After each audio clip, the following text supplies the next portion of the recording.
Imkonsiz 5 ta gol.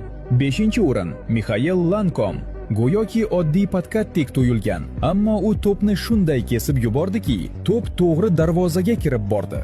4-o'rin Papi Cisse Chelsiga qarshi o'zaro aqlbovar qilmas trayektoriya bilan zarba berdi. To'p bumerangdek qayrilib, aniq devyatkaga kirdi. 3-o'rin Roberto Carlos deyarli burchak bayroqchasidan jinnidek aylangan zarba bilan to'p devorni aylanib o'tib, uzoq burchakka kirib bordi. Chap oyoqning sehri. 2-o'rin Moht Faiz Subra. Uning goli Pushkash mukofotiga sazovor bo'lgan. Jarima zarbasida to'p parvozda 2 marta yo'nalishini o'zgartirdi. Ham darvozabonni, ham fizika qonunlarini aldadi.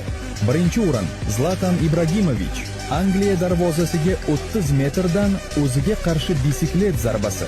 Bu shunchaki gol emas edi. Bu sof san'at edi.